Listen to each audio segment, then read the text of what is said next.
You are listening to the Objects of Affection collection. Study 197, Young Lean Art Exhibition, The Aura Transaction at Bukowskis. On Celebrity Capital, the Self-Taught Claim, and What Gets Priced When the Exhibition Ends. The announcement and its architecture. The press release arrived in August 2026 with the precision of a financial instrument. Jonathan Leander Haystad, known globally as Young Lean, would present Collected Works 2016-2026 at Torsgatan 22 in Stockholm. Paintings, collages, works on paper, sculptures, dioramas, and a site-specific installation spanning a decade of private artistic production. Almost none of it had been exhibited before. The exhibition would run from 25 September to 11 October 2026, organized by Haystad himself without an external curator, presented as a series of connected environments rather than within the structure of a standard gallery setting. A narrative short film, executive produced and starring Haystad, would screen as part of the exhibition. Following the Stockholm run, selected works, primarily sculptures, would enter an international online auction through Bukowskis. Two facts are worth holding simultaneously. First, the work is described as private, instinctive, made since childhood, a practice spanning a decade in which the artist made objects for himself without exhibition in mind. Second, the Bukowskis auction is part of the plan before the show opens. The exit is named in the announcement as a structural element of the exhibition's design rather than an afterthought. These are not contradictions that the exhibition resolves. They are the exhibition's structural logic, readable from the first paragraph of the press release, before anyone has entered the building at Torsgatan 22. Objects of Affection collection does not question whether Haystad makes visual art. He demonstrably does, and the work described in press materials, spanning paintings, wooden sculptures, ceramics and dioramas across a decade, suggests a sustained practice rather than a weekend conversion. The question this study pursues is more precise. What class of object does this exhibition produce? What does the surrounding architecture reveal about its intended destination? And what should a collector understand before placing a bid at the Bukowskis auction? From SoundCloud to Torsgatan 22, the Aura Transaction. Young Lean's career represents one of the most documented cases of purely digital aura conversion in the post-SoundCloud era. Born in Stockholm in 1996, Haystad uploaded Ginseng Strip 2002 to YouTube in 2013 at the age of 16. The song's effect, a slurred melancholy that collapsed internet irony and genuine emotional fragility into a single aesthetic register, generated cultural reach across multiple continents within weeks. The Sad Boys Collective, which Haystad co-founded with producers Young Sherman and Young Gud, established a subcultural vocabulary that would influence a generation of listeners, producers, and visual artists across the following decade. The mechanism at work draws on Walter Benjamin's account of aura, the sense of irreducible presence attached to an original object in a specific time and place, the quality that mechanical reproduction erodes. Benjamin's analysis was anchored in the physical object, but Lean's rise demonstrates something the theory did not fully anticipate. The purely reproduced digital object, the streaming track with no original, can generate its own form of aura when it accumulates sufficient cultural weight and biographical mass. By 2020, the Lean aura was fully portable. It could be attached to new objects, including physical ones made of wood, paint, and ceramic. That portability is the condition for everything that follows at Torsgatan 22. The exhibition is the physical materialization of that portability. The decade of paintings and sculptures did not create the audience. The audience already existed, formed through streaming platforms, live performances at arenas including a sold-out Homecoming at Avicii Arena in Stockholm, and the accumulated cultural mass of the Sad Boys formation. The gallery visit becomes the ceremony through which digital aura ratifies a new class of object. The physical works acquire value through proximity to the established name. This is the aura transaction, the transfer of established cultural capital into an unfamiliar domain, with the destination objects inheriting the sender's narrative weight as their primary market credential, independent of any prior assessment of the work in visual art terms. Stream of Consciousness and the Self-Taught Claim. Haystad describes his visual art practice in terms of instinct and direct feeling. I've made wooden sculptures and drawings and paintings since I was a kid, he has said. I go where the hand takes me. My paintings mean nothing and also everything. He is self-taught, and the exhibition presents this as a defining characteristic. The work unspoiled by institutional training, emerging through direct feeling rather than acquired technique, organized as a stream of consciousness survey across a decade of private production. The self-taught claim operates in the art world as a specific form of value proposition. It promises an unmediated relationship between inner state and material output, bypassing the critical frameworks that formal training installs. This promise is genuine in many documented cases. Henry Darger worked in complete isolation for decades. His discovery was posthumous, entirely unplanned, and the work's significance derived from the conditions of its making rather than from any surrounding apparatus. G. Mitchell Basquiat's early career was structured around improvisation and urgency. The streets before the galleries and the self-taught label described a real condition of production that preceded any institutional attention. In Heystad's case, the self-taught claim arrives within a coordinated media rollout, a commercial partnership with the Nordic region's oldest auction house, and a brand collaboration at Paris Fashion Week.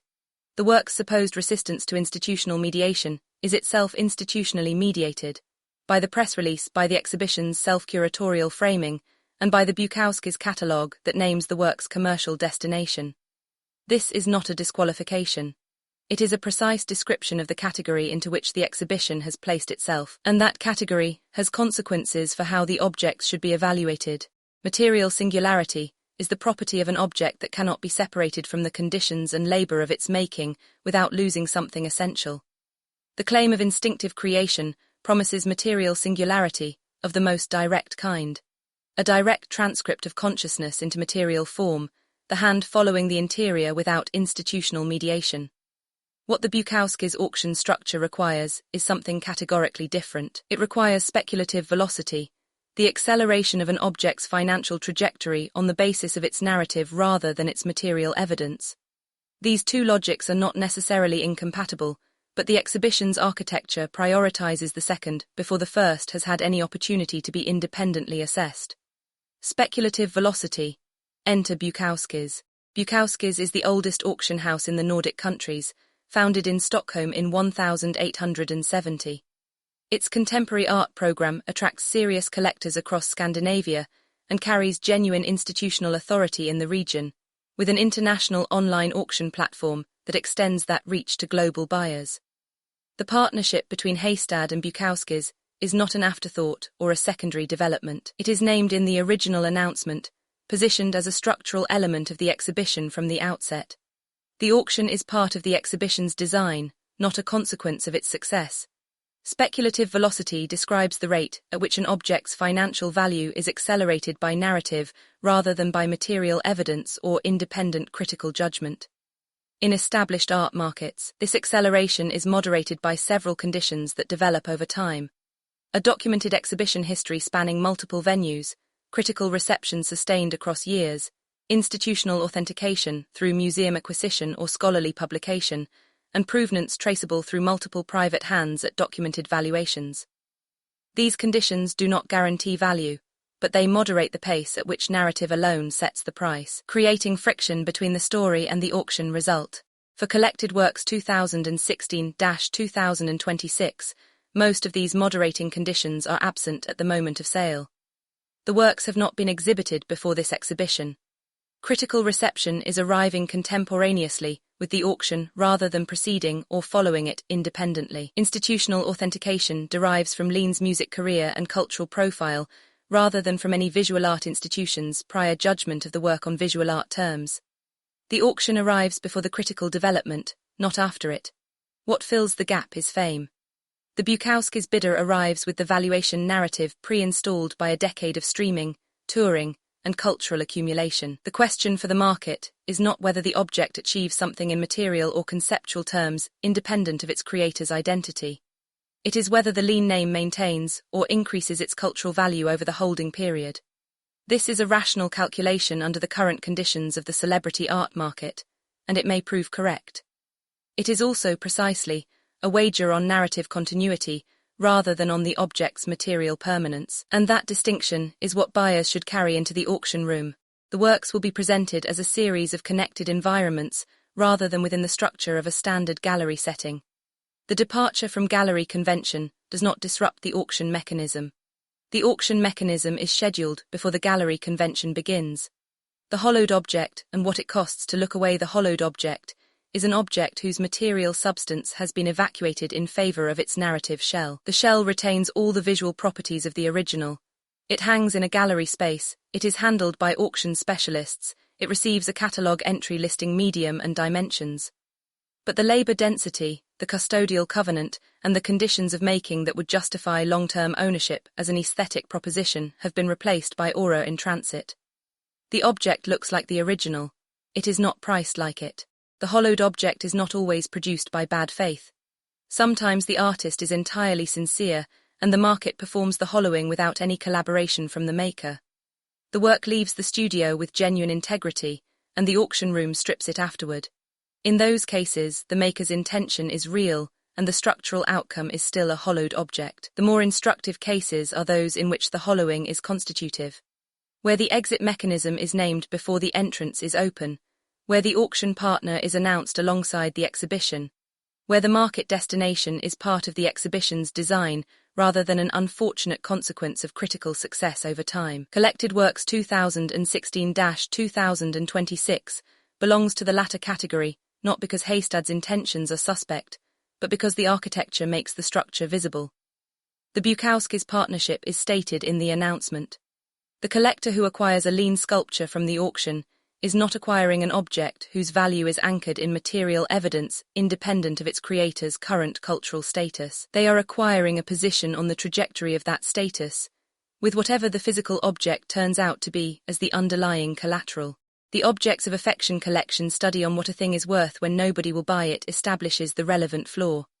When the market withdraws, the object must justify itself in material terms without the auction room's certainty to support it. A lean sculpture after a decade of reduced cultural relevance will face that test alone, without the media rollout, without the Sad Boys formation as guarantor, without the Bukowskis catalogue to set the frame of reference. The Adidas Vector. When the brand enters the canvas in late June 2026, during Paris Fashion Week SS27, Haystad participated in an Adidas Originals creative residency, centered on the Stan Smith shoe. Working with TTGT Studio inside a multi-floor Parisian townhouse, he covered one room in spray paint and oil pastels over the course of a live performance. The custom Adidas jumpsuit he wore gradually absorbed the paint throughout the session, becoming materially continuous with the finished work. The residency presented itself as the act of making rather than the finished object. The artist, the tools, the ladder, the gradual accumulation of color, and a soundtrack of minimalist classical composition. The collaboration is instructive because its terms are transparent. Lean's creative act serves Adidas's brand narrative. The brand requires the artist's cultural weight and the visual credibility of watching someone make something in real time. Adidas's platform serves Lean's expanding artistic identity. The brand provides reach, credibility in fashion markets, and the documentation of a creative act that reinforces the gallery announcement. The jumpsuit absorbing the paint is the literal image of this mutual incorporation. The brand and the gesture are the same object at the end of the performance, and neither pretends otherwise. This is what institutional necrophagy looks like when the consumption is consensual and declared. The subcultural vernacular, Lean's aesthetic, his physical presence as a working artist, his willingness to create in public, is metabolized into product endorsement. The artist receives platform, capital, and expanded visibility in adjacent markets. The institution receives authenticity, cultural reach, and the kind of documented creative credibility that standard advertising cannot produce. The transaction is clean and fully stated. What it is not is a disinterested act of making, and the distinction matters when the same creative persona is simultaneously presenting work for sale at a gallery auction. The question for the Stockholm exhibition is whether the work at Torsgatan 22 belongs to a different category of practice. The absence of a brand logo from a painting does not settle that question. It relocates the question to the structure of the surrounding announcement, which names commercial partners as part of the exhibition's institutional context. Sad Boys, Subculture Capital, and the Grammar of Institutional Capture Dick Hebdige's account of subculture, developed in Subculture, The Meaning of Style 1979, identifies the moment of incorporation as the critical event in any subculture's trajectory. The point at which a subculture's resistant signs are absorbed by mainstream commercial culture and resold as style, as product, as commodity. The subcultural energy is preserved in appearance while the social antagonism it once expressed is neutralized. The mod becomes a fashion spread. The punk becomes an advertisement. The raver becomes a luxury campaign. The style survives the incorporation. The edge that generated the style does not. The sad boys aesthetic represented a genuine subcultural formation. It had its own economy. SoundCloud and YouTube, platforms outside traditional label control, where distribution required no institutional gatekeeping and the barrier to entry was a laptop and a microphone. It had its own visual language. The lo-fi aesthetics of early lean videos, the Y2K cyber melancholy, the pastel gradients and Windows 95 interfaces filtered through teenage emotion and genuine sadness. It had its own emotional register, unironic vulnerability deployed within an ironic context, a refusal to perform toughness that was itself a form of structural resistance. It circulated outside the gallery system and largely outside the commercial mainstream for several years, before its influence became visible in adjacent cultural markets. Collected Works 2016-2026 at Torsgatan 22 is the moment of formal institutional capture for the sad boys aesthetic. The exhibition presents that aesthetic within a gallery setting, organized as a retrospective survey across connected environments, with an auction catalogue as the commercial endpoint. The presentation is respectful, self-curated, and describes itself in terms of artistic sincerity and unmediated making. None of this changes the structural event. A subcultural vocabulary that generated its cultural value outside institutions is entering the institution, priced accordingly.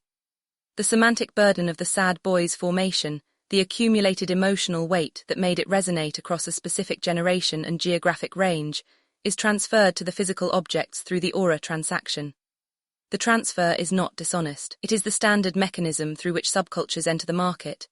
The vocabulary arrives carrying its accumulated effect, and the institution prices that effect as the object's primary credential. The custodial stewardship that the gallery format implies remains real as a formal claim. Whether the auction structure permits it to remain real in its material and temporal outcomes is a question that only the secondary market, some years from now, will be able to answer. What the market decides. Celebrity provenance as asset class, the musician as visual artist phenomenon has sufficient precedent for structural analysis rather than speculation. David Bowie exhibited visual work with growing seriousness from the 1970s through the 2000s. His paintings have found institutional recognition and secondary market prices that have maintained relative stability. Bob Dylan's Iron series and his never-ending tour canvases command significant auction results, with a collector base that has developed some independence from his music career. Both examples represent favorable outcomes. The precedent record also includes less durable cases. Musicians with exhibition moments during periods of peak cultural prominence, whose secondary market records diminished when the cultural prominence modulated, and the narrative credential found its level. The remainder of this study continues at objectsofaffectioncollection.com. This has been a study from the Objects of Affection Collection, a critical art research institution operating under the framework of post-luxury conceptual functional art. Read the full research at objectsofaffectioncollection.com.